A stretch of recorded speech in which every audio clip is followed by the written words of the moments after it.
আসসালামু আলাইকুম। নির্বাচন ডিসেম্বর বা সর্বোচ্চ পরের বছরের মার্চের মধ্যে। প্রেস সচিব।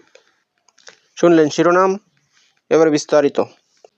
ত্রয়োদশ জাতীয় সংসদ নির্বাচন চলতি বছরের ডিসেম্বরের মধ্যে অথবা সর্বোচ্চ পরের বছরের মার্চের মধ্যে হবে বলে ধারণা করেছেন অন্তর্বর্তী সরকারের প্রধান উপদেষ্টার প্রেস সচিব শফিকুল আলম। মঙ্গলবার রাজধানীর ফরেন সার্ভিস একাডেমিতে আয়োজিত সংবাদ ব্রিফিংয়ে সাংবাদিকদের প্রশ্নের জবাবে তিনি এই ধারণার কথা জানান।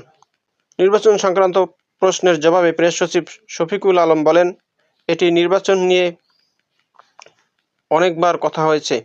অন্তর্বর্তী সরকারের প্রধান উপদেষ্টা কথা বলেছেন। প্রধান উপদেষ্টা আগে দুটি সময় বলেছিলেন, একটি হচ্ছে রাজনৈতিক দলগুলো যদি কম সংস্কার চায় তাহলে ডিসেম্বরে চলতি বছরের মধ্যেই নির্বাচন হবে। আর যদি তারা চান যে আমরা আরও কিছুদিন থাকি, সেক্ষেত্রে উনি প্রধান উপদেষ্টা বলেছিলেন প্রথমার্ধে 2026 সালে হবে। কিন্তু এখানে অতি বাস্তব বিষয় হলো এপ্রিল মাস থেকে কালবৈশাখী এবং ঝড় বৃষ্টির সময় শুরু হয়ে যায়। এপ্রিলের পরে আবার জুনে বর্ষা শুরু হয়ে যায়। ফলে এই 3টি মাস নির্বাচনের জন্য অতটা উপযোগী না। সেজন্য আমাদের ধারণা নির্বাচন ডিসেম্বরের মধ্যে হবে, নতুবা সর্বোচ্চ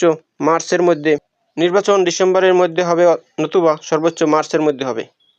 সংবাদ ব্রিফিংয়ে আরও উপস্থিত ছিলেন প্রধান উপদেষ্টার সিনিয়র সহকারী প্রেস সচিব ফয়েজ আহমেদ, সহকারী প্রেস সচিব সুস্মিতা তিথি। বন্ধুরা, এরকম আপডেট ভিডিও পেতে চাইলে আমার চ্যানেলটি সাবস্ক্রাইব করে রাখুন। ভালো থাকুন, সুস্থ থাকুন। আসসালামু আলাইকুম।